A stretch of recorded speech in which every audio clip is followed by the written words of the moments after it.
Ebyo byonna byakola abikola kutupangulula. Kati sawa zino Nuwa Mutwe bamukutte. Eddie Mutwe bamukwata. Akirewo Kivumbi bamukwata. Gaddafi mukwate. Machete ali mukomera. Abaana bangi nnyo abagenda okukwatibwa ekyo mukitegeere.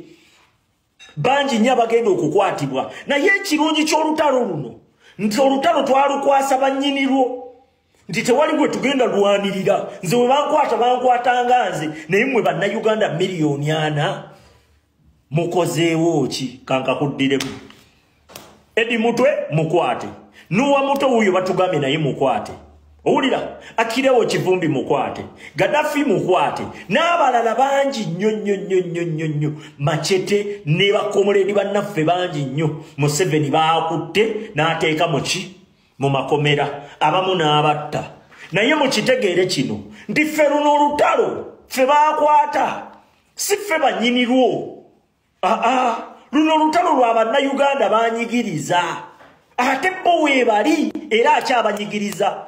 Okategedde kati ffe twalusitula ne tuluza eri bannyinirwa abatuufu nti tewaliwo agenda kulwanirira munnayuganda gw'abadde awo ng'owooza Kisekka atulwanira. Nsonga z'abakomanda baffe abazze bakwatibwa era nga kakati essaawa eno omuntu eyakwatibwa just last evening y'omukulu Nuwa Mutwe era nga twalabye pulezidenti ng'amaze okwapudetinga n'agamba nti mu butuufu tebamanyi gye bamututte. Era agambye nti abasajja bano basoose kukwata Anko Nuwa Mutwe ne bamusiba akandooya musajja wattu n'alajjana ne bamulagira abatwale Nuwa Mutwe awaali.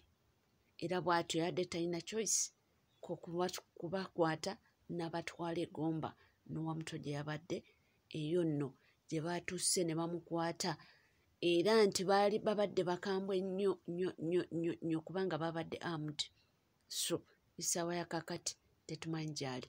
Naye ekibuuzo omwana abuuzizza ekibuuzo nti mmwe ng'Abannayuganda mukozeewo ki? Mujja kutunula embeera bw'eti egende mu maaso? Nze naawe.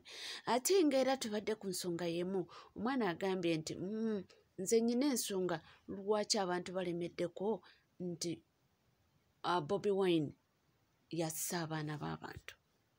Yino ensonga ye. Lwaki ab'enyalemu babeera bagamba nti Bobi Wine attisa abaana. Ensonga y'eno wakati ng'abasajja bali mu kupulaaninga okukomyawo kikooti kyabwe eky'amagye abasajja abatugumbuzi. Lwaki ab'enyalemu bagamba nti Bobi Wine attisa abaana ne beerabira abatta saabatugumbuzi. Naye ensonga lwaki bakyogera abantu ab'enyalemu bakyogera lwa nsonga eno wakati ng'abasajja bali mu kutetenkanya okukomyawo kkooti y'amagye. Ekkooti y'amagye esibye bafuutusooja ebbanga lyonna ate yo Nuupu eri mu kutetenkanya okumma bafuutusooja bonna kaadi. Eyo y'ensonga lwaki ab'enyalemu balowooza nti abaana bano mukozesa bakozese okuyisaawo ebyammwe. Ekkooti y'amagye eyasuba Sserunkuuma John Bosco emyaka 2 ye kkooti y'emu egenda kukomawo ate wakati ng'eri mu kukomawo bali mu kupulaaninga okumma Sserunkuuma John Bosco kaadi bagiwe Zambaali obusuuti. Lwaki tebayogere nti Bobi Wine attisa abaana?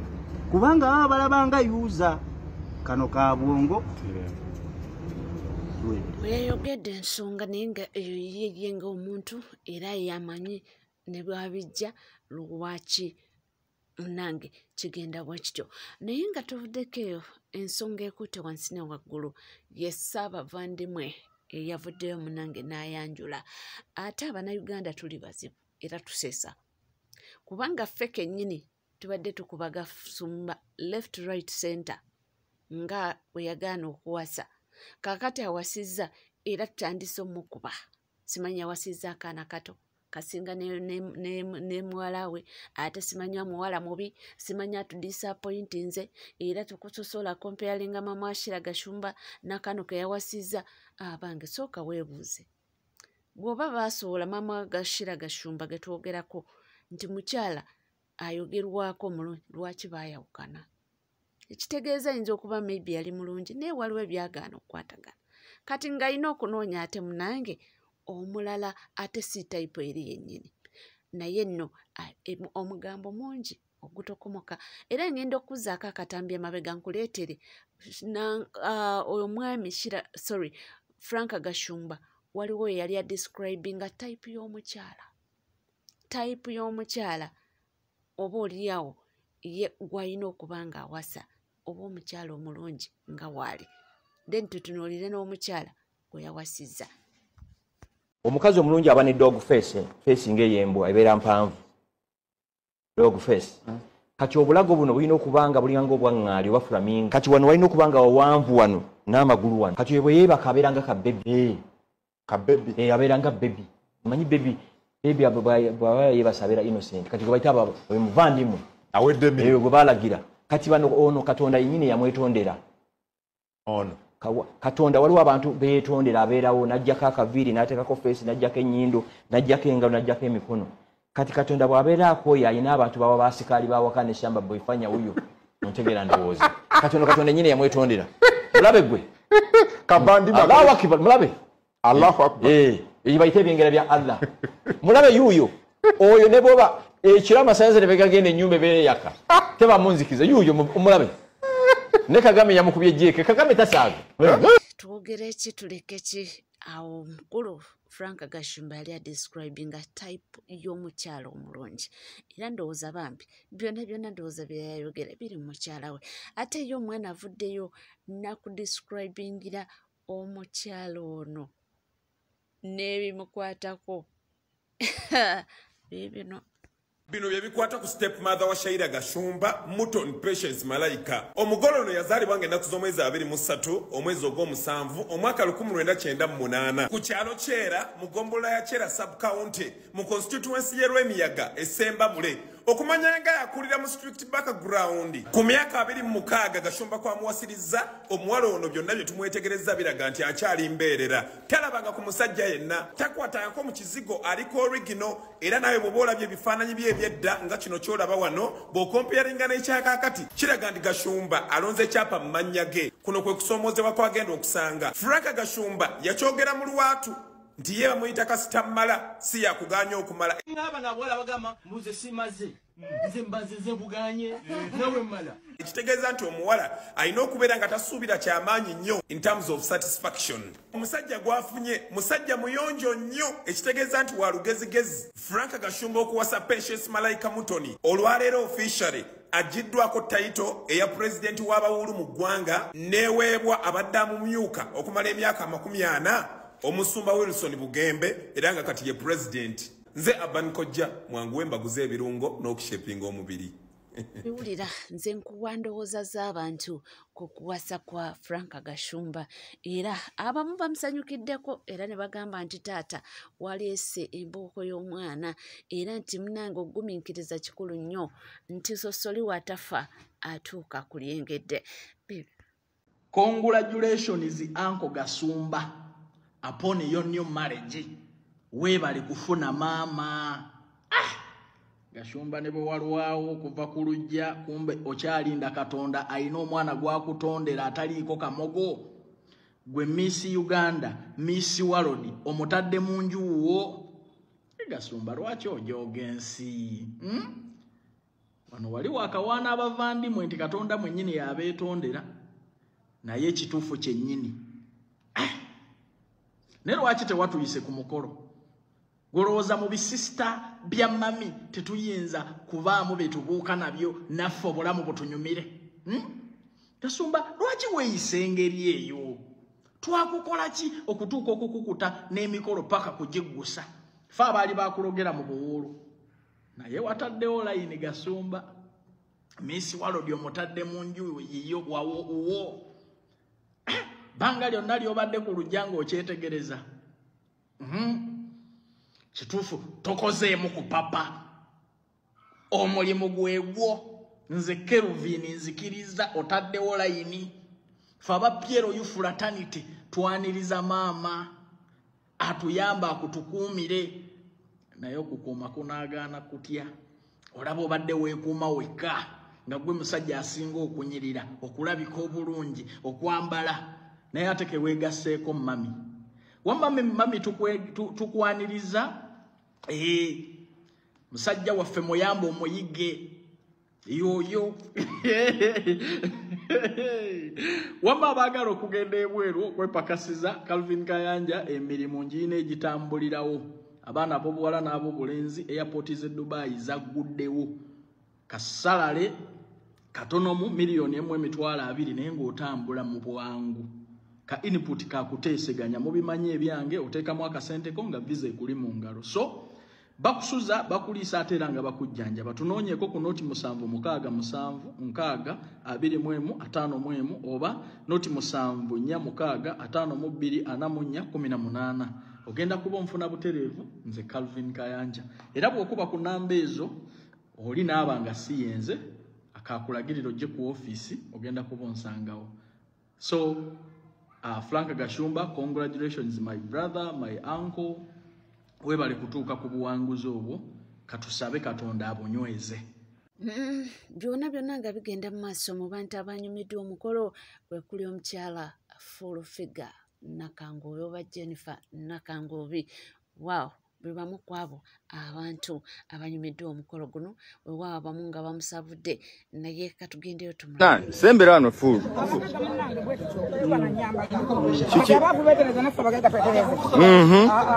Tulina obudde. Omusana gwange it means agwambadde love me so I don't have that time to waste. Ate zino galubindi kikaki. Zabei. Zabei kyova teziri common. Galubindi. Zabei era nzazambala. Ozabe n'abameka. Gwazifuna. Ne full figure no kwambala abantu bakufaako bopyo oli mwambazi. Ndi mwambazi kwa nyambala bya bei. Bibakalo biza kwa imanyi bakya bigerageranye bei baleme. That's why tebasobola kumbala.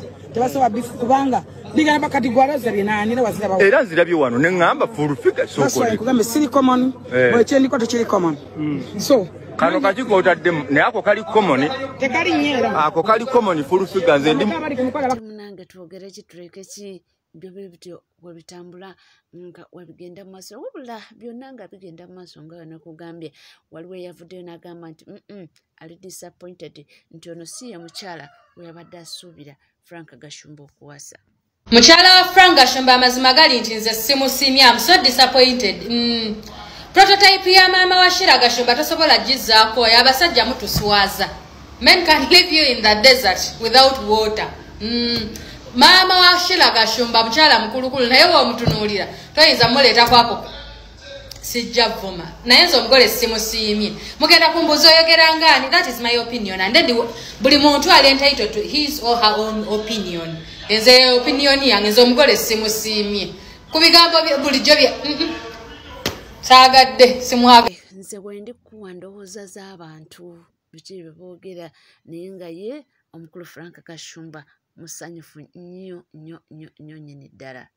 Bannange byewuunyisa ngenze ne ntunuulira omuvandimwe ng'aleese sekendi yandi aleese eggaali ekozeeko zino zibbayooni nga yeetaaga kuliisa amagumba gonna gali kuno gatine nga musajja wattu naawe ogambye munnange kansijeyo omugugu gwange ngulage ensi.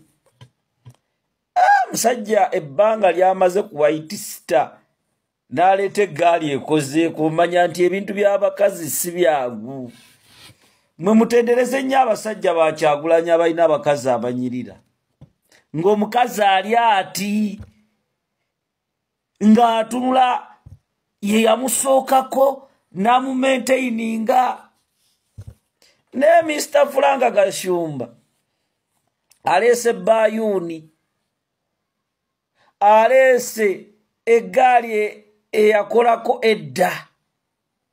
Ntunudde ne ngamba omuvandimwe tasobodde kufunayo kivandimwe kirye bannaye mutusaasire ebintu by'okunoonya si byangu. Aye munene Kasumba tafumbirikika agenza okulaba ng'emyaka gigenda bwe buzibu obutafuna mukyala ng'okyali muto. Kati lwowasa mu myaka egy'obukadde kirizo bagaana olina kgenda na mukulu munno ng'ate kati alina omugulira obusera kuba emugumbagumba zonna ziri kungulu ziti wakiri mwalifunyeyo kasikafu ku bantu bonna be watambuliddeawo mubikkeko kyala abadde talya bannaye mutusaasire Gashumba obudde bw'omala ng'owalampa abantu sooka oliise omukyala sooka omuwe ekyokulya muwe obuugi nange